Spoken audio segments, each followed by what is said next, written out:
हिंदी वाले लोग लिखेंगे इस सिद्धांत के अनुसार, इस सिद्धांत के अनुसार जब इलेक्ट्रॉन की ऊर्जा बढ़ जाती है तो यह नाभिक से दूर की कक्षा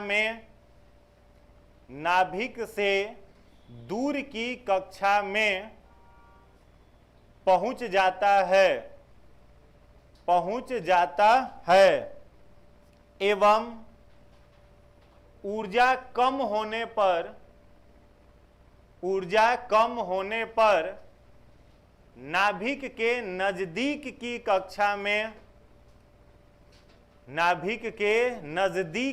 कक्षा में यह आ जाता है। अब देखिए, कोई भी न्यूक्लियस है, सेंटर पर हो गया, इसका न्यूक्लियस हो गया और यह एटम हो गया। अब यह क्या है, अलग अलग ऑर्बिट्स है। अच्छा, एक और क्वेश्चन बताओ, ये जो ऑर्बिट्स हैं अलग अलग, इन ऑर्बिट्स के बारे में किस वैज्ञानिक ने बताया था?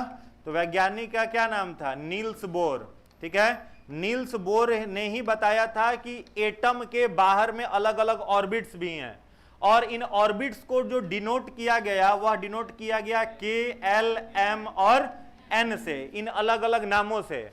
और आगे चल करके नील्स बोर के बाद एक वैज्ञानिक आता है जिनका नाम था सोमरफेल्ड। अभी लिखना नहीं, आगे लिखाएंगे। क्या नाम था? सोमरफेल्ड। यह कब आए? नील्स बोर के बाद आए। तो जब सोमरफेल्ड आए तो उन्होंने क्या कहा? ऑर्बिट्स की जानकारी किसने दी? नील्स बोर ने। ऑर्बिट कहिए, ऑर्बिटल मत कह दीजिएगा। क्या कहते हैं? ऑर्बिट, कक्षा, सेल भी इसको कहा जाता है, ऑर्बिट भी कहते हैं, या फिर इसी को क्या कहते हैं? सेल। इसके बारे में किसने बताया? नील्स बोर ने। और जितना सारा ऑर्बिट है, इन सब ऑर्बिट का सब ऑर्बिट होता है। इन सभी ऑर्बिट्स का क्या होता है? सब ऑर्बिट होता है। यानी प्रत्येक ऑर्बिट की, यानी कक्षा की अपनी उप कक्षा होती है, उप कक्षा, जिसको सब ऑर्बिट या सब सेल कहते हैं। इसके बारे में किसने बताया? सोमरफेल्ड ने। अब आपसे पूछे कि के का सब ऑर्बिट क्या है तो क्या कहिएगा? एस। एल का क्या है? पी। एम का क्या है? डी। और एन का क्या है? एफ। तो एसपीडीएफ की जानकारी किस वैज्ञानिक ने दी? सोमरफेल्ड ने। हम लोग जो इलेक्ट्रॉनिक कॉन्फ़िगरेशन निकालते हैं, विद्युत विन्यास निकालते हैं, वो ऑर्बिट्स पर निकालते हैं कि सब ऑर्बिट्स पर निकालते हैं? सब ऑर्बिट्स पर निकालते हैं, जिसको ऑफ-बाउ लॉ भी कहा जाता है। ठीक है, तो ऑफ-बाउ लॉ की जानकारी देने वाला वैज्ञानिक कौन? सोमरफेल्ड। सब ऑर्बिट के बारे में कौन बताया? सोमरफेल्ड। अब नील्स बोर जब आए तो उन्होंने क्या कहा कि देख भाई, यहां पर इलेक्ट्रॉन घूम रहा है, के, एल, एम, एन या फिर एस, पी, डी, एफ, जो सब ऑर्बिट्स है, इस पर कौन घूम रहा है? इलेक्ट्रॉन घूम रहा है। तो किसी ने पूछा कि अच्छा सर बताइए, इलेक्ट्रॉन जो घूम रहा है, सब में क्या सब ऑर्बिट में बराबर ही इलेक्ट्रॉन है? उन्होंने कहा कि सब में बराबर इलेक्ट्रॉन नहीं है। तो पूछा गया कि इसको डिस्क्राइब करिए। तो नील्स बोर साहब ने एक फॉर्मूला दिया 2n² का। ठीक है, यहां n जो है यह क्या है? नंबर ऑफ ऑर्बिट, ऑर्बिट की संख्या है। अब इसमें यदि हम आपसे कहें कि k में कितना मैक्सिमम नंबर ऑफ इलेक्ट्रॉन होगा, तो आप क्या कहिएगा? 2 और 1 का स्क्वायर कर दीजिएगा तो कितना होगा? 2 आ जाएगा। दूसरा आपका ऑर्बिट कौन सा है? l। तो l दूसरा ऑर्बिट है, तो 2 में कितना का स्क्वायर कर देंगे? 2 का, तो कितना हो जाएगा? 8। फिर 2 में 3 का स्क्वायर 18, और चौथे में कितना हो जाएगा? 32। तो 2, 8, 18, 32 हो गया। अब यही इलेक्ट्रॉन इसमें भरे जाएंगे। तो अगर आपसे पूछा जाए कि इस ऑर्बिट में कितना इलेक्ट्रॉन, तो क्या कहिएगा? 2 इलेक्ट्रॉन। के में 2 इलेक्ट्रॉन, इसमें 8। ठीक है, इसमें कितना हो जाएगा? 18, और इसमें कितना हो जाएगा? 32 इलेक्ट्रॉन। इस तरीके से इलेक्ट्रॉन भरे जाएंगे। तब समस्या थी कि अच्छा एक और बात बताओ, कोई भी एटम जो है यह इलेक्ट्रिकली क्या होता है? Neutral. Atoms are electrically neutral रहता है। लेकिन अब इस एटम को अगर रिएक्ट करना है तो रिएक्ट कौन करता है? सबसे बाहरी कक्षा की अंदर वाली कक्षा? बाहरी कक्षा। ये वाला जो ऑर्बिट है यही क्या करता है? रिएक्शन में भाग लेता है, रिएक्ट करता है। ठीक है, तो रिएक्ट जब ये एटम करता है तो एटम में रिएक्ट कौन करता है? इसमें जो आयंस है वही ना रिएक्ट करेंगे। तो आयन जब रिएक्ट करेगा तो इलेक्ट्रॉन की ऊर्जा का लेवल बढ़ेगा घटेगा, केमिकल रिएक्शन होगा तो ऊर्जा का लेवल बढ़ेगा घटेगा। तो जब भी किसी ऑर्बिट में इलेक्ट्रॉन पर ऊर्जा का लेवल बढ़ जाए, इंक्रीज हो जाए, एनर्जी लेवल इंक्रीज होगा, तो इलेक्ट्रॉन जो होता है वह अगली ऑर्बिट में शिफ्ट हो जाएगा। अगर यहां एस ऑर्बिट में 2 इलेक्ट्रॉन है ना, इसमें दोनों में ऊर्जा का लेवल बढ़ गया, तो एक इलेक्ट्रॉन इसमें से कहां शिफ्ट हो जाएगा, पी पर। पी पर एनर्जी लेवल किसी का बढ़ गया, कहां पहुंच जाएगा, डी पर। डी पर बढ़ेगा तो एफ पर। और ऊर्जा का स्तर अगर घटेगा, एग्जाम में कई बार यह प्रश्न आया हुआ है, और ऊर्जा का स्तर यदि घटेगा, मान लो यहां पर एफ पर 32 इलेक्ट्रॉन घूम रहा है, किसी पर ऊर्जा का लेवल घट गया, तो वो कहां भागेगा, एम पर। एम से एल, एल से के। तो ऊर्जा घटने पर टुवार्ड्स न्यूक्लियस, ऊर्जा घटने पर टुवार्ड्स न्यूक्लियस, न्यूक्लियस की ओर जाएगा। और ऊर्जा बढ़ने पर अवे फ्रॉम न्यूक्लियस, न्यूक्लियस से दूर भागेगा। जैसे आप मान लीजिए खूब पढ़ने में तेज हैं, तो स्कूल वगैरह में क्या किया जाता था, आप चौथी क्लास में हैं और पढ़ने में खूब अव्वल हैं, तो स्कूल आपको क्या किया जाता, क्लास फाना दिया जाता था। यही ना बोलते थे कि क्लास फान गए हो। हम लोग बचपन में सोचते थे फान जाना मतलब क्या, ई क्लास से कूद के वो क्लास में पहुंच जाना। क्लास फानना का मतलब चौथा से कई लोग फान के छठा में चल जाता है, 5वां क्लास नहीं पढ़ा या 6 से 7 नहीं पढ़ा, डायरेक्ट किस में चला गया, 8 में। तो कब प्रिंसिपल सजेस्ट करता था फैमिली वाले को कि इसको आप फना सकते हैं, कब बताता था, जब आप पढ़ने में ठीक है, रैंक वगैरह अच्छा आ रहा है, मैंने आप 5वां का चीज नहीं, आप 7वां क्लास का चीज जान रहे हैं या 6ठा क्लास का चीज जान रहे थे, वो कहाँ पहुंचा देते थे, अगली कक्षा में पहुंचा देता था। अब वो 10th में फानते फानते पहुंच गया, दो क्लास फान रहा है और 10th में जाके फेल हो गया, तो कहाँ आ जाएगा, 9वीं क्लास में आ जाएगा। तो फानने वाले का ऊर्जा घटेगा तो टुवार्ड्स न्यूक्लियस, ठीक है, और ऊर्जा बढ़ेगा तो अवे फ्रॉम न्यूक्लियस। यह किसने बताया, नील्स बोर ने बताया। किसके एटॉमिक थ्योरी को गलत करके, मैक्सवेल के थ्योरी को गलत करके बताया। क्लियर है, इतना में कोई दिक्कत नहीं, कोई दिक्कत नहीं ना इसमें। चलिए लिखवाएंगे, अभी आगे लिखवाएंगे। चलिए छोटा सा एक कॉलम बनाइएगा, एक में लिखिएगा पार्टिकल, एक कॉलम बनाइए, एक में 4 कॉलम बना लीजिए, 3-3 पॉइंट ही लिखना है। एक में लिखिएगा पार्टिकल, दूसरे में लिखिएगा चार्ज, नहीं पार्टिकल लिखिए, फिर दूसरे में लिखिएगा डिस्कवरर, डिस्कवर बाई। पार्टिकल, दूसरे में लिखिएगा डिस्कवर मतलब खोजकर्ता, तीसरा में लिखिएगा मास, मास द्रव्यमान, तीसरा में लिखिएगा मास, और चौथा में लिख लीजिएगा चार्ज। चौथा में चार्ज, चार्ज मतलब आवेश। हो गया। पार्टिकल में पहला लिखिएगा इलेक्ट्रॉन, पार्टिकल में पहला लिखिएगा इलेक्ट्रॉन। खोजकर्ता का नाम लिखिएगा जे थॉमसन, खोजकर्ता का नाम लिखेंगे जे थॉमसन। ईसा शताब्दी नहीं पूछता है, ठीक है, कि कब किया था, लेकिन मेरे पास डेटा है इसलिए लिखवा दे रहे हैं। लिख लीजिएगा ब्रैकेट में 1897, 1897।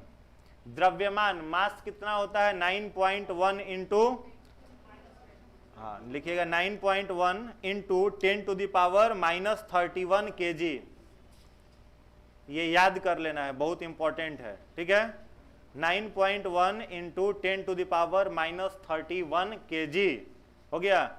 और चार्ज क्या होगा, निगेटिव, चार्ज लिख लीजिएगा निगेटिव, निगेटिव।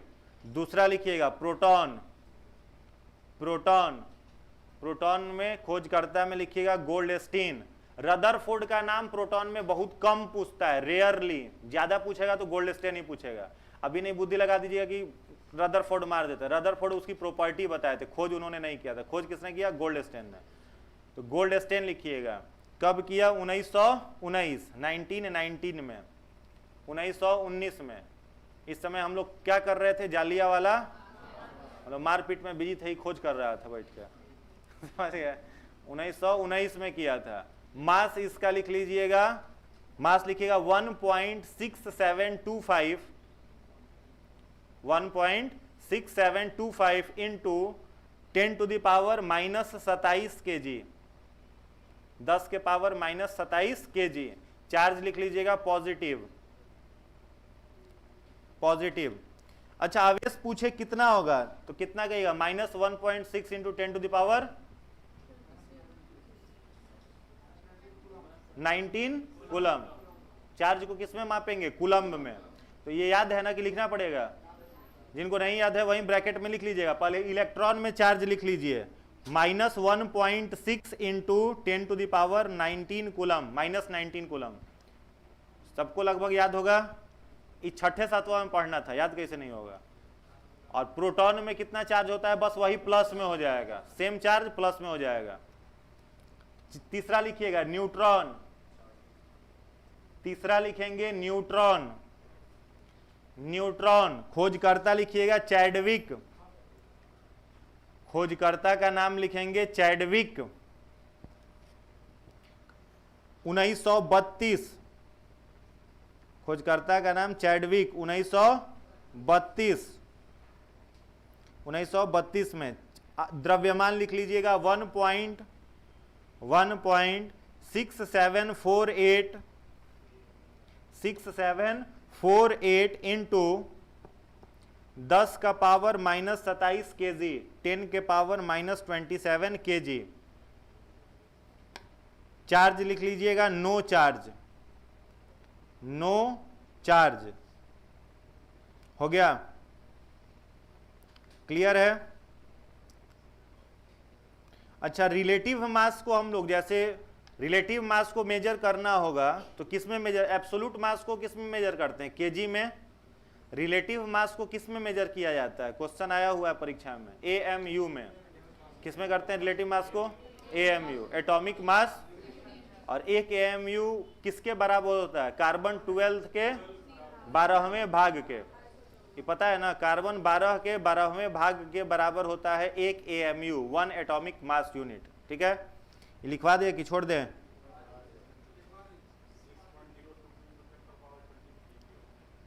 उसी में ऐड कर लीजिएगा क्या? वो जो आपने लिखा है मास, जो लिखा है उस मास में ही दोनों लिख लीजिए। आपने जो मास लिखा है वो कौन सा मास लिखा है? एब्सोल्यूट मास। आपने वो जो मास लिखा है ना अभी तीनों में, वो एब्सोल्यूट मास है। उसी में रिलेटिव मास भी जगह है कि नहीं है? कोना कोनी में ऐड कर लो। रिलेटिव मास लिखना है इलेक्ट्रॉन का। इलेक्ट्रॉन का रिलेटिव मास लिखिएगा 0.00054, 0.35054 AMU हो गया। प्रोटॉन का लिख लीजिएगा, प्रोटॉन का लिखिएगा 1.0072, 1.0072 AMU, AMU हो गया। और बच गया कौन सा? न्यूट्रॉन। तो न्यूट्रॉन का लिख लीजिएगा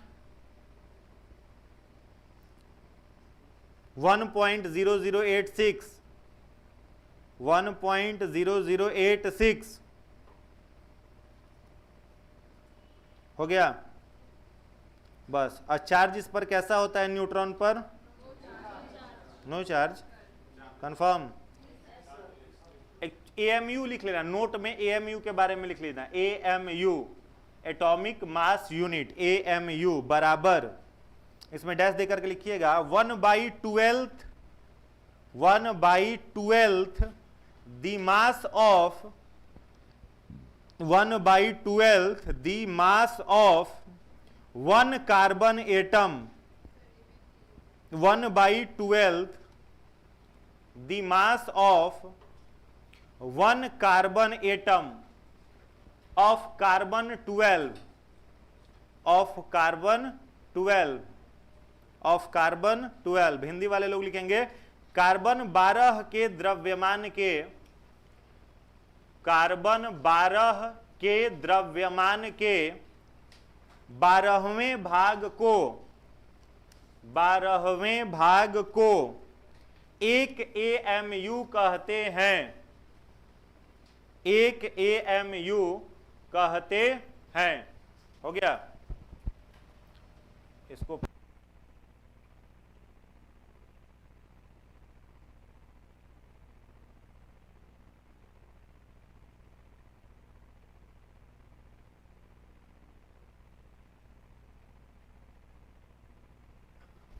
कोई दिक्कत इसमें है तो बताइए।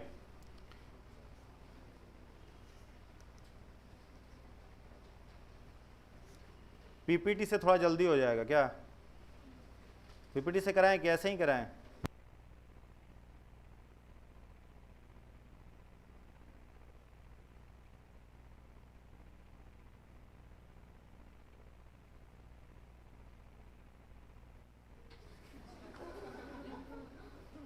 अब बुढ़ऊ करो, चाचा कुछ दिन में कहोगे।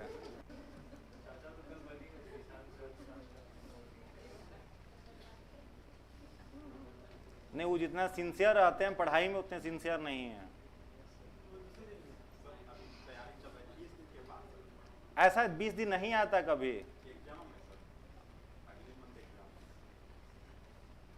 पीएचडी इनरोलमेंट का कौन सी यूनिवर्सिटी से भरे हैं? जेआरएफ का एज बचा है आपका? जेआरएफ तो कितना 27 साल तक मिलता है? 29 साल है, 26 साल जेआरएफ है। बचा है आपका?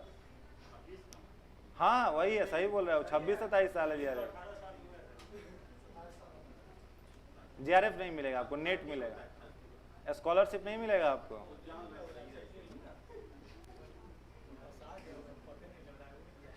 चेक कर लेते हैं, नहीं मिलेगा जी आपको प्रशांत जी।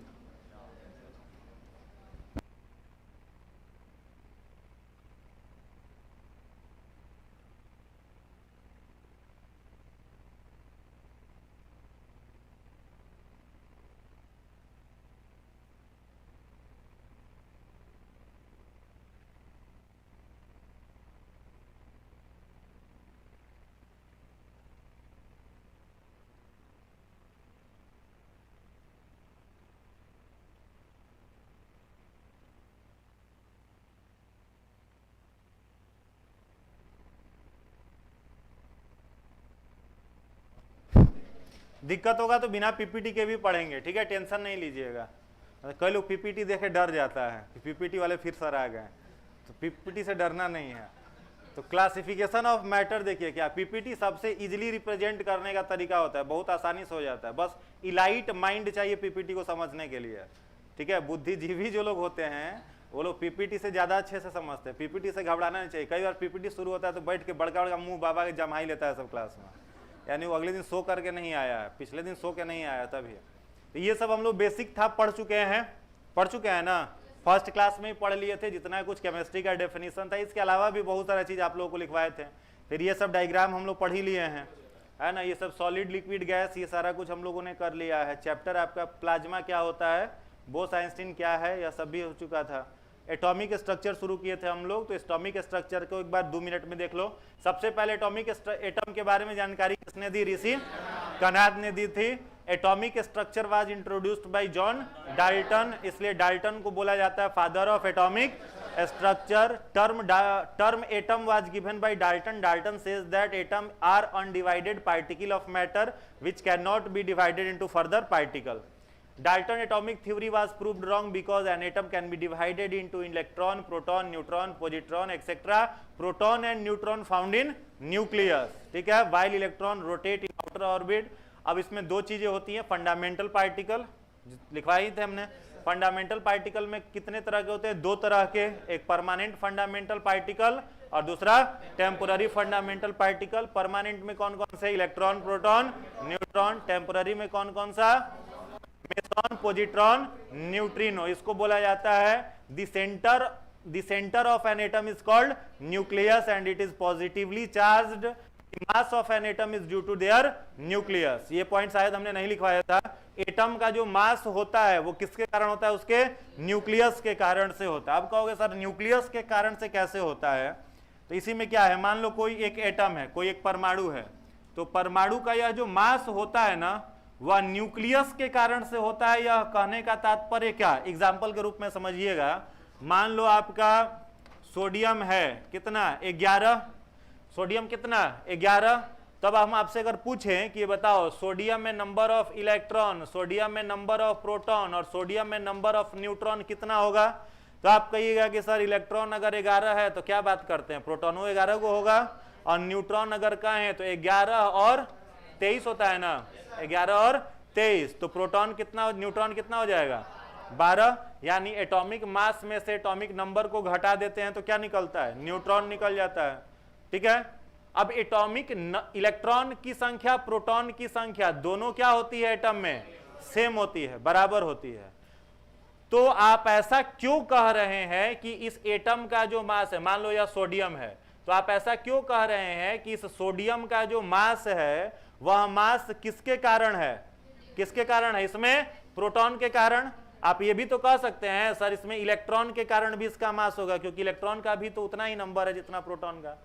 कारण क्या है, इलेक्ट्रॉन जो होता है वो क्या करता है, रिवॉल्व करता है। ठीक है, रिवॉल्व करने के कारण उसका एग्जैक्ट वेट जो होता है वो पता नहीं चलता है। जैसे झूला पर आपको बैठा के घुमा दें, इस बड़ा वाला जो झूला होता है इस पर बैठ करके आप घूमिए तो हर जगह आपके बॉडी का वेट क्या होगा, डिफरेंट होगा। और इलेक्ट्रॉन चूंकि बार बार अपना ऑर्बिट भी क्या करते रहता है, बदलते रहता है, चेंज करते रहता है। भले ही दोनों की संख्या बराबर हो, लेकिन आप क्या कहेंगे, number of proton, number of proton is equal to क्या होता है, एटॉमिक नंबर।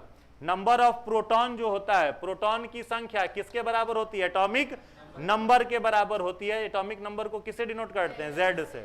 और number of proton plus number of neutron बराबर क्या होता है, एटॉमिक मास। तो एटॉमिक मास जो होता है वो प्रोटॉन की संख्या और न्यूट्रॉन, आगे मिलेगा अभी छापिए मत। एटॉमिक मास जो होता है, मास का मतलब क्या, ये 23। तो 23 कैसे आया, इसमें जो प्रोटॉन और न्यूट्रॉन है दोनों को जोड़िएगा तब क्या निकलेगा, मास। और एटॉमिक नंबर कैसे मिलेगा, केवल किसकी संख्या, प्रोटॉन की संख्या। आई बात समझ में। तो वही लाइन यहां लिखा हुआ है कि the mass of an atom is due to their nucleus. उसके न्यूक्लियस के कारण से, nucleus was discovered by Rutherford in which nucleons are found. Nucleons का मतलब न्यूट्रॉन प्लस प्रोटॉन, उसको न्यूक्लियॉन्स कहा गया। अगला पॉइंट है, radius of an atom is measured in angstrom. एक एंगस्ट्रम के बराबर कितना हो जाएगा, 10 के power minus 10 metre. Nucleus of radius of nucleus is measured in Fermi, और एक फर्मी बराबर 10 के पावर माइनस 15 मीटर। ये सब कल तक लिखा दिया गया था। Radius of an atom is more than 1 lakh times, यानी 10 के पावर 5 देन दी न्यूक्लियस, यानी एक एटम अपने न्यूक्लियस से कितना बड़ा, 1 लाख गुना अधिक बड़ा होता है। ठीक है, अब एटॉमिक मॉडल भी हम लोगों ने कर लिया। पहला एटॉमिक मॉडल जे थॉमसन का, उन्होंने एटम को क्या माना, वाटरमेलन। वाटरमेलन में रेड पार्ट को क्या कहा, प्रोटॉन, और इलेक्ट्रॉन को क्या कहा, बीज से माना उन्होंने। ठीक है, उसके बाद हम लोगों ने रदरफोर्ड का मॉडल पढ़ लिया, कौन सा, अल्फा स्कैटरिंग मॉडल। और अल्फा स्कैटरिंग मॉडल में यही था, अल्फा स्कैटरिंग मॉडल जो हम लोगों ने अभी बनाया भी। ठीक है, इसके बाद क्या था आपका, मोस्ट ऑफ, वो जो इंफॉर्मेशन उन्होंने दिया, पहला इंफॉर्मेशन क्या था, एटम का अधिकांश भाग क्या है, एम्प्टी है, अल्फा रे इजिली पास कर गया। दूसरा इंफॉर्मेशन क्या दिया, सेंटर से डिस्टर्ब होकर के अल्फा रे साइलेंट मूव कर गया, तिरछा निकल गया। तीसरा, 20,000 में से एक अल्फा रे रिटर्न आ गया। तब रदरफोर्ड ने किसकी जानकारी दी, न्यूक्लियस की जानकारी दी। Maxwell atomic model, electromagnetic theory, उसमें उसने यही कहा कि if any particle revolve in circular path then it do extraction of their energy and finally electron falls into nucleus, जो कि गलत था। इसको गलत किसने किया, बोर्स-बोरी ने। बोर्स-बोरी ने क्या कहा, this theory was given bye Niels Bohr, they state that if any electron revolve into their orbit then there is no change into their energy level, and if any electron move away from nucleus then its energy increase. Nucleus से दूर भागेगा, energy बढ़ेगा, nucleus के नजदीक आएगा, energy level घटेगा। ये भी हम लोगों ने लिख लिया। इलेक्ट्रॉन की खोज थॉमसन, प्रोटॉन की खोज गोल्डस्टेन, न्यूट्रॉन की खोज चैडविक। ठीक है, वही सेम चीज है, रिलेटिव मास, ये चार्ज सारा कुछ आपने लिख लिया है, ये लिख लिया है ना कॉपी में, हाँ वेरी गुड। अब देखिए, इलेक्ट्रॉन को ही कौन सा रे बोला जाता है, एनोड की कैथोड रे। इलेक्ट्रॉन को क्या बोलेंगे, कैथोड रे। इलेक्ट्रॉन को क्या कहा जाता है, कैथोड रे। और प्रोटॉन को क्या कहा जाता है, एनोड रे। जरूरी है, लिख लीजिएगा। ठीक है, इलेक्ट्रॉन को क्या लिखिएगा, electron is known as cathode ray, जरूर लिख लीजिएगा। Electron is known as cathode ray, electron is known as cathode ray. Electron को कैथोड रे कहते हैं। And proton is known as anode ray, and proton is known as anode ray. और proton को anode किरण या anode रे कहा जाता है, ठीक ना। उसके बाद आइए अगला हेडिंग बनाइएगा nutrient, NEUTRINE, nutrient. Nutrient, nutrient में डैश दे करके लिखिएगा। इसकी खोज इंग्लिश वाले सेम लिखिए, इसकी खोज पॉली ने की थी। इसकी खोज पॉली, PAULI, पॉली ने की थी। अच्छा, न्यूट्रिन टेम्पोररी फंडामेंटल पार्टिकल है कि परमानेंट? टेम्पोररी में है, अस्थाई है, ठीक है। तो लिखिएगा इसकी खोज पॉली ने की थी, कॉमा यह द्रव्यमान एवं आवेश रहित होता है। यह द्रव्यमान एवं आवेश रहित होता है। अगला पॉइंट लिखिएगा मेसोन की खोज, MESON। इंग्लिश वाले को पूरा लिखना है, पंडित जी बैठिए मत, मेसोन का लिखिए, लिख लिए हैं? हाँ, मेसोन की खोज यूकावा YUKAWA, यूकावा, मेसोन की खोज यूकावा ने की थी। मेसोन भी क्या है, परमानेंट की टेम्पोररी? टेम्पोररी है। और अगला लिखिएगा बोसोन की खोज सत्येंद्रनाथ बोस ने की थी। बोसोन, BOSON, यह भी टेम्पोररी है। और बोसोन गैस पर ही कौन सा परमाणु का, इसका पदार्थ का, बोस-आइंस्टीन कंडेंसेट, बोसोन गैस पर किया गया था खोज। तो बोसोन की खोज सत्येंद्रनाथ बोस ने की थी। बोसोन की खोज सत्येंद्रनाथ बोस ने की थी। बोसोन की खोज सत्येंद्रनाथ बोस ने की थी। हो गया। नेक्स्ट पॉइंट लिखिएगा positron. Next point positron, POSITRON, positron electron का प्रतिकण है। प्रतिकण है जिसकी खोज एंडरसन, ANDERSON, जिसकी खोज एंडरसन ने की। अब देखो पोजिट्रॉन क्या काम करता है, इलेक्ट्रॉन को घूमने से डिस्टर्ब करता है, ठीक है। एंटी पार्टिकल मतलब क्या, विरोध करने वाला पार्टिकल। तो इलेक्ट्रॉन कैसा, पॉजिटिव चार्ज, ये कैसा है आपका प्लस चार्ज, यानी प्रोटॉन का जो चार्ज होता है वही चार्ज कौन रखे हुए है, पोजिट्रॉन रखे हुए हैं, ठीक है। और इलेक्ट्रॉन को ये क्या करता है, रिवॉल्व करने से डिस्टर्ब करता है। तो लिखा गया है positron is anti particle of the electron, it was discovered bye Anderson, ठीक है। ये डायरेक्ट दुर्घटना चक्र वाला किताब बनाइएगा, बार बार मिलेगा, ठीक है। एंडरसन, किसने की थी खोज, एंडरसन ने। किसका खोज, पोजिट्रॉन का। ये दोनों लिख लीजिए, एब्सोल्यूट मास और चार्ज पोजिट्रॉन का।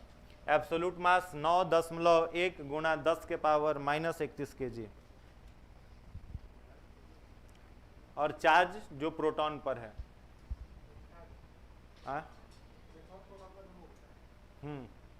इसलिए ना एंटी पार्टिकल।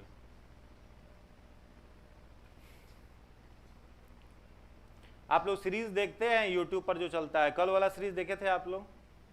कितने लोग देखे थे? आप देखी थी एक, बाद बाकी कोई नहीं देखा था?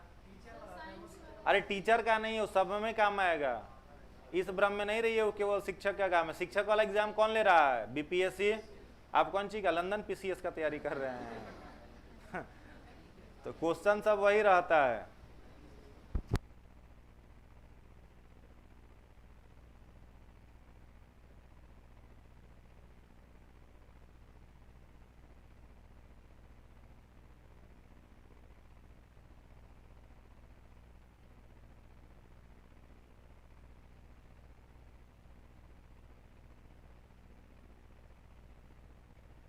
भी आप लोग कर लीजिएगा, सीरीज डेली का देख लेना है। कल का कोई नहीं देखा था? आप देखे थे? जो नहीं देखा था, जो देखा था वो आंसर नहीं देंगे। अभी इतना ही रहने दे, इसके आगे कल किया जाएगा, ठीक है? कोई दिक्कत नहीं ना? उसके आगे अगले दिन करेंगे। अभी रुको, क्वेश्चन पूछते हैं आप लोगों से, कितने लोगों को पता है? हाँ,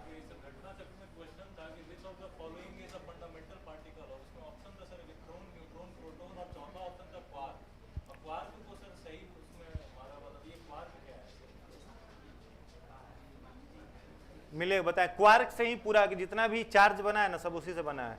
आगे बताएंगे। हाँ सही है, सही है। चलो, जितने लोग कल सीरीज में नहीं जुड़े थे, एक एक करके क्वेश्चन पूछेंगे, किसी से भी पूछ लेंगे रैंडमली, ठीक है? रैंडमली किसी से भी प्रश्न पूछा जाएगा। रेडी हैं आप लोग? हाँ हाँ, ऑप्शन दिए ही नहीं है हम अभी। नहीं, जो ऑप्शन इसलिए गायब कर दिए हैं कि बिना ऑप्शन का जो आप आंसर दीजिएगा ना, तो दिमाग का उसमें जरूरत पड़ता है, और जो ऑप्शन वाले लोग आंसर देते हैं वो बिना दिमाग का जरूरत का होता है, ठीक है? अब यहाँ ना दिमाग दौड़ाना पड़ेगा कि क्या मामला है। क्या जी? बताओ बच्चा, पीछे जो बैठा हुआ है। हाँ, नहीं आपसे नहीं, हाँ, पहले खड़ा हो जाओ बेशरम। अब बताओ, आकाश का रंग नीला क्यों प्रतीत होता है? नहीं, उसको बता। हाँ,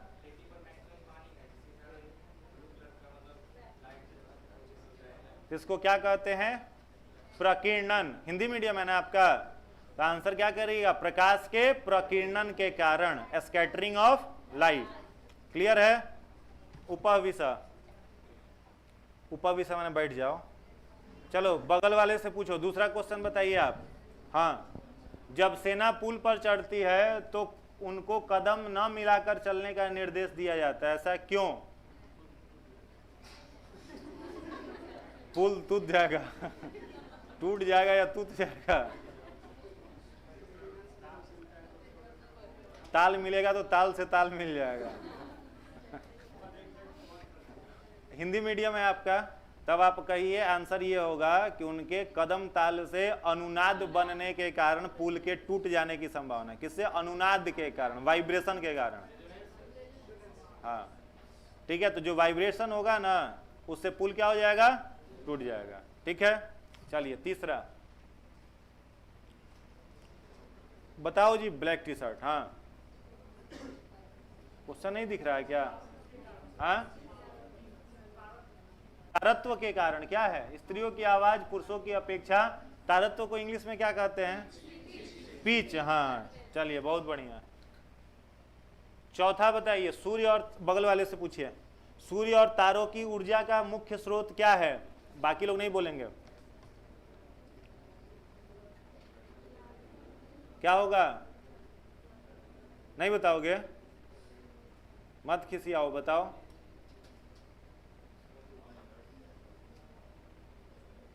सोच लो, ज्योग्राफी क्लास में भी खड़े रहना पड़ेगा, बैठने नहीं देंगे।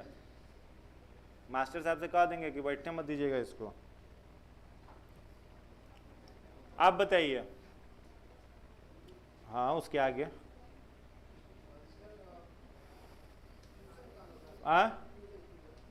स्पेलिंग बोलिए। हाँ, फ्यूजन, नाभिकीय संलयन के कारण। किसका नाभिकीय संलयन होता है? हाइड्रोजन का हीलियम में। ठीक है, बैठ जाइए आप। अपने पड़ोसी को खड़ा करा दीजिए। 5 नंबर क्वेश्चन बताइए आप। देखने से कोई मतलब नहीं, आप क्वेश्चन बताइए ना। अरे एक बार ट्राई करिए, घबराइए मत, पढ़िए, थोड़ी ना फांसी दे रहे हैं। नहीं आएगा, कोई दिक्कत नहीं है। हाँ? घनत्व क्या होगा? कंफर्म। आपका 12th में क्या था? पीसीएम था, तब तक खड़ा रहो भाई, तब नहीं बैठने देंगे। 12th में जब पीसीएम था तब कैसे नहीं आए? कॉमर्स रहता तो कोई बात रहता, तब खड़ा रहिएगा, कोई उपाय नहीं है। कॉमर्स का होते तो ना, तू बताओगे? अब क्या बताओगे? बता दिया सब आंसर, सब आंसर बता दिया। आप बताइए, कोई परिवर्तन नहीं होगा। तो केवल एक क्वेश्चन पर थोड़े बैठाएंगे। अब दूसरा का बताइए आप, छठा ये बताइए। बाकी लोग नहीं बोलोगे वो बैठ जाएगा, टंगस्टन के कारण बैठ जाइए, टंगस्टन से बना रहता है। नेक्स्ट बगल में उनके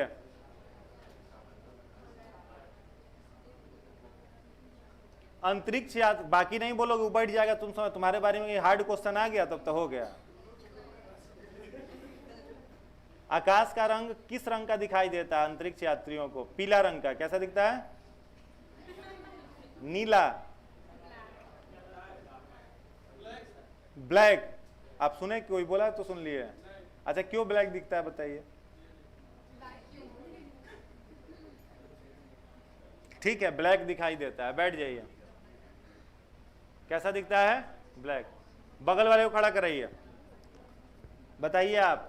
चमगादड़ अंधेरे में उड़ते हैं क्योंकि दिन में वो सोते हैं, रात में उनका ज्यादा मन लगता है।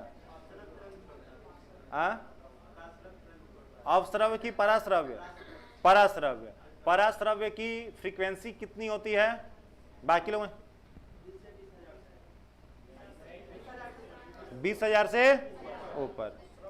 हाँ 20 से 20,000 को श्रव्य बोलते हैं, ऑडिबल रेंज बोलते हैं। हम लोग इसी के बीच सुनते हैं ना, कि 20,000 से ज्यादा का सुनते हैं हम लोग। कितना के कितना बीच हम लोग सुनते हैं? 20 से 20,000 हर्ट्ज सुनते हैं। ठीक है चलिए बैठ जाइए। बगल वाले से पूछिए, बगल वाला बताओ, खड़े हो जाओ। हिपेटाइटिस एक विषाणु जनित रोग है जिसके कारण व्यक्ति किस बीमारी? लीवर प्रभावित होता है। और बीमारी कौन सा हो जाएगा उसको? जॉन्डिस। आंसर क्या होगा इसका? जॉन्डिस, पीलिया। बैठ जाओ। बगल वाले को खड़ा कराओ। हाँ बताइए आप। ये काम सब लोग किए होंगे मेला में। मेला में वो गोली 10 रुपया का 6 गोली मारने के लिए देता था, बलून फोड़ने वाला। खेले हैं? तो 6 गोली में 6 गो बैलून कभी फूटा है किसी से? आप लोग नहीं खेले हैं जी? आप लोग चंद्रमा पर से आए हैं तब। क्वेश्चन ये है कि यह निशान है, ठीक है? निशान हिल रहा है अभी। यहां एक निशान है, टारगेट। आपके हाथ में एक बंदूक है, ठीक है? ये आपका टारगेट है, आपके हाथ में गन है। अब इसको आपको लक्ष्य लगाना है, टारगेट करना है। तो आप गोली यहां मारोगे, थोड़ा ऊपर, थोड़ा दाहिने साइड, थोड़ा बाएं साइड, या थोड़ा नीचे।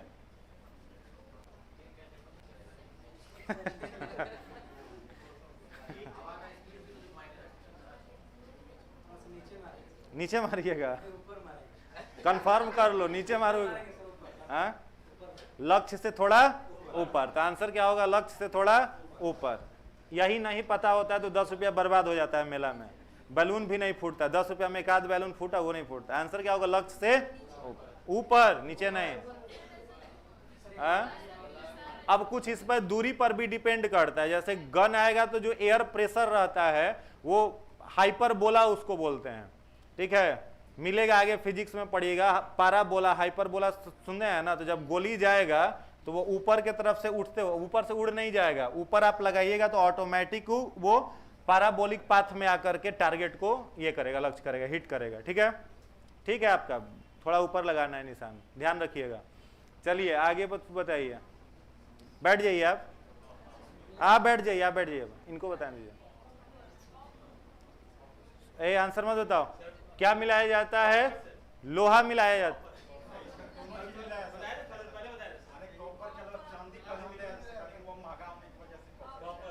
आप सुना रहे हैं क्या जी? अच्छा पढ़ा। अच्छा तब क्वेश्चन बदल गया। अब ये बताओ तुम, थोड़ा देर पहले जब बता चुके हैं तो। वायुयान के टायर में हीलियम। ठीक है, बैठ जाइए। बताइए आप जल्दी।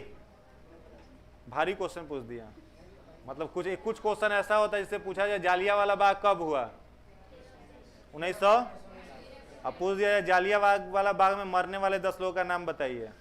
तो आपसे नाम है टाइप का पूछ दिया गया। चलो कोई बात नहीं। प्लासिडम नामक एक वर्णक पाया जाता है। प्लासिडम हाँ, उसके कारण बिल्ली की आंख, रात में टॉर्च वॉर्च जलाओगे ना तो डर जाओगे प्लासिडम के कारण। मनुष्य के शरीर में अधिकांश भोजन कहाँ पचता है? किडनी में। कहाँ? इलियम में। ठीक है। हाँ, नहीं रेटिना नहीं, बीच वाला जो भाग होता है वो वाला, जैसे हम लोगों में स्केलरा है उसमें प्लासिडम। लाल बगल वाला बताइए, बताइए, बैठ जाइए, बगल वाला खड़ा कराइए।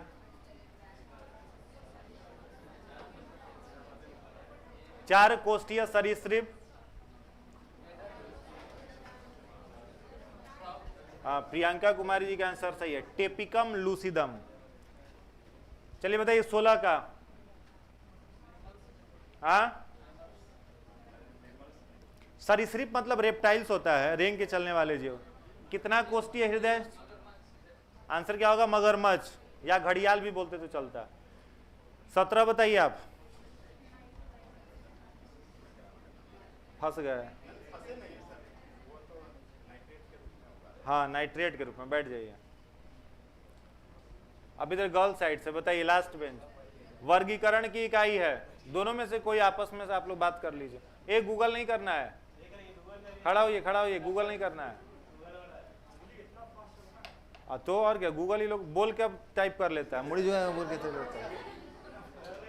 बताओ बताओ जी, खड़ी हो जाओ। हाँ, मोबाइल बढ़िया होगा कहीं, बताइए। दोस्ती बढ़िया नहीं है आप दोनों में? हाँ, हेल्प कोई नहीं कर पाएगी। 5-6 लोग तो कंफर्म खड़ा होगी इस क्वेश्चन पे। वर्गीकरण मतलब वही क्लासिफिकेशन का यूनिट, बायोलॉजी का क्वेश्चन है। पड़ोसी को खड़ा कराइए, बताइए जी आप जल्दी। हाँ, कौन कौन सा? मोनेरा प्रोटिस्टा नहीं, वो नहीं है। ऑप्शन दे दे क्या? अरे ऑप्शन के बाद आंसर नहीं बता पाने के बाद बेंच पर हम खड़ा करा देते हैं, बेंच पर फिर खड़ा कराते हैं। बताइए, ऑप्शन दें। वो अपने ऑप्शन नहीं मांगेगा लोग। हाँ, 5 ही है, 5 से ज्यादा है। एक होता है स्पेसीज, एक होता है जीनस, एक होता है क्लास, एक होता है phylum. Species, genus, class, phylum, ये 4 ऑप्शन है आपको। बताइए चारों में से कोई एक सोचना है, बेंच पर खड़ा होना पड़ेगा, इसलिए ठोक ठिठा के बताना है। बताओ दोनों में से कौन बताइएगा? अब तो ऑप्शन दे दिए हैं। हाँ, स्पेसीज। हाँ ठीक है, बैठ जाइए। तुम भी बोली थी बैठोगी? हाँ ठीक, बैठ। गुस्सा कहाँ हो रहे, बैठ जाओ। चलिए बगल वाले को खड़ा कराइए। बताइए 19 नंबर, आप बताइए। उत्तिष्ठ। किसमें लाल रक्त नहीं होता किंतु श्वसन करता है? आरबीसी नहीं होगा, बगल वाले से पूछिए। इन लोगों की तरफ हार्ड क्वेश्चन आ गया, फंस गया सब। हाँ, कॉकरोच। कॉकरोच में तो ब्लड होता ही है ना, उसे क्या है? तो क्वेश्चन में लाल रक्त थोड़े लिखा है, किसमें रक्त नहीं होता, ओनली ब्लड लिखा हुआ है।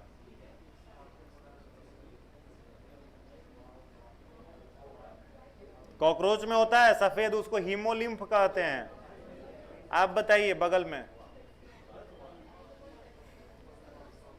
ऑप्शन दे, फिर बेंच पर खड़ा होना पड़ेगा। दे ऑप्शन। पहला ऑप्शन प्लानेरिया, दूसरा ऑप्शन हाइड्रा, तीसरा ऑप्शन जेलीफिश, चौथा ऑप्शन स्टारफिश। हाइड्रा, सोच लो। ज्योग्राफी में भी बेंच पर ही रहिएगा आप लोग। हाइड्रा होगा। तुम कहा, तुम्हारा खत्म, तुम लोग ऑप्शन का, ऑप्शन बेचारी ही मांगी, रिस्क ली बेंच पर खड़ा होने का। बैठ जाओ, केवल एक बैठ जाओ आप। चलिए बगल में आप खड़े होइए। किस विटामिन में, बाकी कोई नहीं बोलोगे, किस विटामिन में, इधर देखिए क्वेश्चन इधर है, किस विटामिन में कोबाल्ट पाया जाता है? C12। वो बोल रही है सब पूरा ठीक से सुन नहीं पाई तुम। 12 होता है लेकिन C12 कोई नहीं होता। हाँ, विटामिन बी। कोई और बोला था क्या आंसर? हाँ, कोई आवाज नहीं आया तो बैठ जाइए। ये क्वेश्चन थोड़ा हार्ड है, फंस गई बेचारी। बताओ।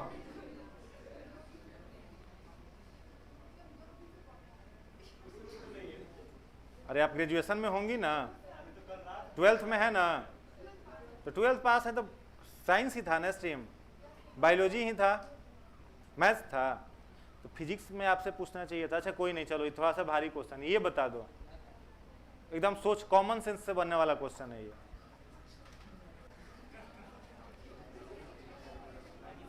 कॉमन सेंस से बन जाएगा, पता है आप लोगों को? कॉमन सेंस से बनेगा। बताओ। नर मेंढक टरटराता है, मादा मेंढक, यहां उल्टा है केवल, एक्सेप्शन। नर मेंढक में वातकोष होता है, वोकल कोड बोलते हैं ना, वो नर मेंढक में होता है, मादा मेंढक में नहीं होता। इसीलिए केवल कौन टरटराता है? बैठ जाओ, तुम बैठ जाओ, अभी नए हो तो। बगल वाले को खड़ा कराइए। मानव शरीर की सबसे छोटी हड्डी, बैठ जाइए। अगले वाले खड़ा कराइए आगे अपने, जल्दी जल्दी, तो सबसे पूछना है। बताओ ये वाला क्वेश्चन, कार्टिलेज के बाहरी आवरण को क्या कहते हैं? हाँ, आप बताइए। कार्टिलेज समझ रही है ना? सॉफ्ट होता है कि हार्ड बोन होता है? सॉफ्ट बोन होता है। कौन सा प्रोटीन पाया जाता है उसमें? कॉन्ड्रीन। हड्डी में होता है ओसिन, कार्टिलेज में होता है कॉन्ड्रीन। तो कार्टिलेज के बाहरी आवरण को क्या कहते हैं? पेरिकार्डियम। क्या कहते हैं? तो दोनों लोग खड़े रहिए, अपने आगे वाले को खड़ा कराइए। 13 मतलब 1 पर 4 13। अच्छा ठीक है, बैठ जाओ। बगल वाले को खड़ा कराओ। बताओ।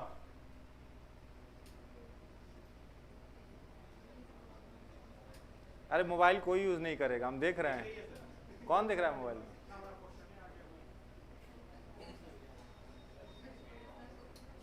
बहुत आसान प्रश्न है, बताइए। अच्छा अभी समझ रहे हैं?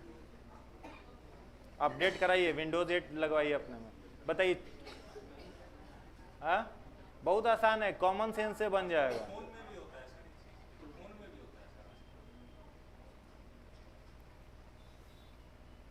अरे हाइब्रिडाइजेशन बोलेंगे, प्रक्रिया को क्या बोलेंगे?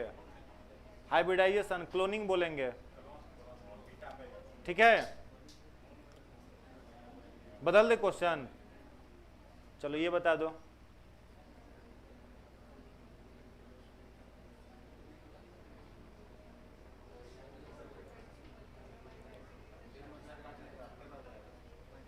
नहीं बताओगी? अब तो खड़े रहना पड़ेगा। आप बताइए बगल में, इस पर सब लोग खड़ा हो जाएगा क्या? एक ही क्वेश्चन पर सभी को खड़ा करा देते हैं। बताओ। नहीं बताओगी? अच्छा तुम आसान कर देते हैं इस क्वेश्चन को, तुम्हारे लिए केवल, बात बाकी के लिए नहीं है। किस मच्छर के काटने से मलेरिया होता है? हाँ? मादा। चलो बैठ जाओ, तुम्हारे लिए भी आसान कर देते हैं। मादा एनाफिलीज मच्छर के डंक में कौन सा परजीवी रहता है? कौन सा पैरासाइट? हाँ? प्रोटोजोआ। प्रोटोजोआ बोल रही हो? प्रोटोजोआ का नाम है कुछ, प्रोटोजोआ है, ठीक है, उसका नाम क्या है? प्लाज्मोडियम। सब बोला, सब तो सुन लिए नहीं? उस इसलिए खड़ा रहेगी है। चलो बगल देखो, हम नहीं खड़ा, वो खड़ा कराई तुमको, हम बैठाने वाले थे, हम बैठाने वाले थे।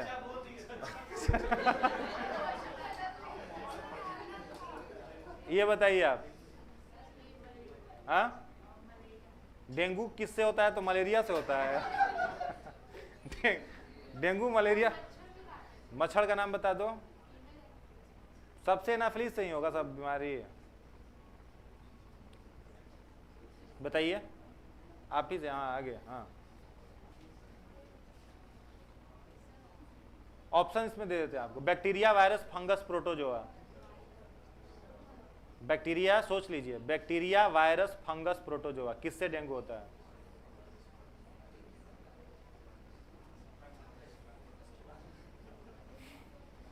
टाइम अप, बताओ। वही वाला, चारों ऑप्शन में से। फीमेल एडिस तो मच्छर हो गया ना, उससे फैलता है, लेकिन किससे होगा? बैक्टीरिया से, वायरस से, फंगस से, प्रोटोजोआ से। वायरस से, प्रोटोजोआ से। किससे होगा? कौन से वायरस से? वायरस से ही होगा, सही बता रही हो। कौन से वायरस से? मादा एडिस वायरस है कि मच्छर है? जल्दी बोलो, हमको जाना है, प्यास लग रहा है, बोलो जल्दी। तू लोग बच जाओगे, हम जान रहे हैं, इधर ही तुम लोग से अगला दिन ग्रह कटेगा तुम लोगों का।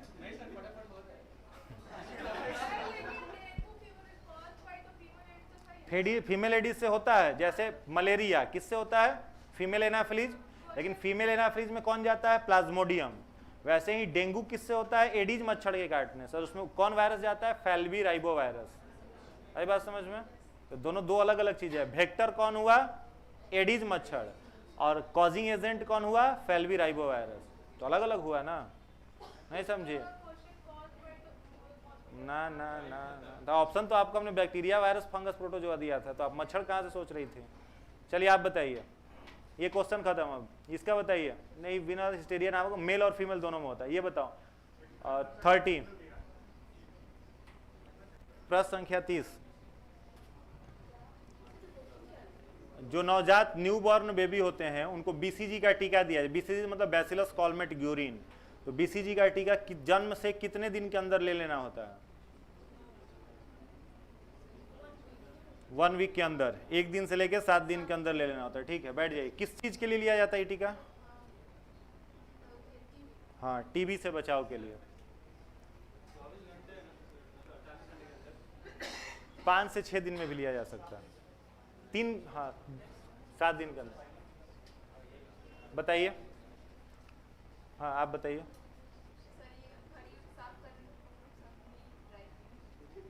घड़ी सरफ का प्रयोग करते हैं। अरे घड़ी सरफ का यूज करते हैं। ऑनलाइन वाला दे रहा है सब आंसर की नहीं? घड़ी, चलो आसान क्वेश्चन कर देते। बताओ ये वाला बताओ। पृष्ठ तनाव से होता है? नहीं, आंसर अब बताओ भाई, खड़े रह जाएगी फिर। तुम ही बताइए, हम देखे बताते हुए, झूठ क्यों? तुम बोली हम देखें। अच्छा दोनों बोली। देखो अकेले नहीं फंस रही, तुमको भी फंसा रही है। बताओ। Ethyl alcohol. क्या? अब खड़े रहो। अब आप लोग नए हैं तब छोड़ दीजिए आप लोग। सेम है। विस्फोटक में टीएनटी, ट्राई नाइट्रोटोलिन। टीएनटी माने टोलिन। इसमें क्या मिलाया जाता है? But potassium nitrate. क्या मिलाते हैं? Potassium nitrate. कांच किसमें घुल जाता है?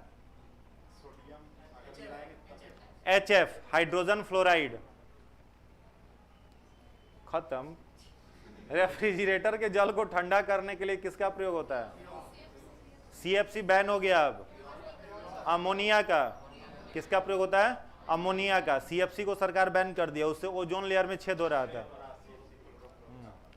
दूध से क्रीम को अलग करा जाए तो दूध का घनत्व बढ़ जाएगा। क्लोरोफिल में किस धातु के आयन उपस्थित होते हैं?